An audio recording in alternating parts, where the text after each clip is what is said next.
Bangladesh versus ইংল্যান্ডের খেলায় বাংলাদেশ জেতার পর যখন একটা গার্লফ্রেন্ড তার বয়ফ্রেন্ডকে ফোন দেয় তখন প্রং প্রং প্রং প্রং।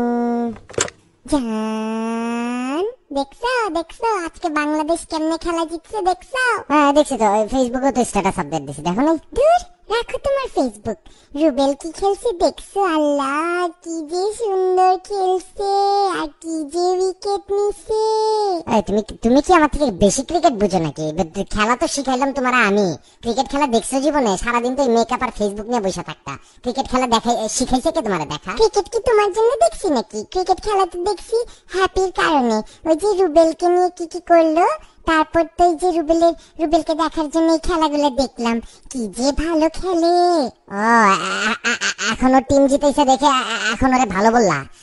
আর যখন আগে আমারে বলছিল যে যে ওই কি মেয়েদের সাথে কি উল্টাপাল্টা কাজ করে, যত সব মামলা টামলা খাইছে, ঠিকই আছে, তখন তো তোমার রুবেলের নিয়ে কোনো ভালো কথা শুনি নাই। এখন জিতছে দেখে ভালো হয়ে গেছে তোমার জন্য? তুমি না জীবনে ভালো কিছু বলতে পারলা না, একটা মানুষের প্রশংসা করতেছি সেটা নিয়েও তোমার জেলাসি। আল্লাহ দেখছো রুবেল কি সুইট না ছেলেটা, কি কিউট লাগে আমার কাছে, এত সুইট। আমি না তোমার মতি গতি কিছু বুঝি না বুঝছো। কিছুদিন আগে কিছু সপ্তাহ আগে তুমি আমার ফোন করে বললা না, যখন মামলা চলতেছিল, বললা না জান দেখছো দেখছো কি ক্রিমিনালের মতন চেহারা দেখছো? আর এখন একটা ছেলে তোমার কাছে ধাম করে সুইট হয়ে গেল। এত হিপোক্রিসি কেন তোমার মধ্যে? বেহায়ার মতন খালি তর্কই করতে পারো, জীবনে তো ভালো কিছু করতে পারো নাই।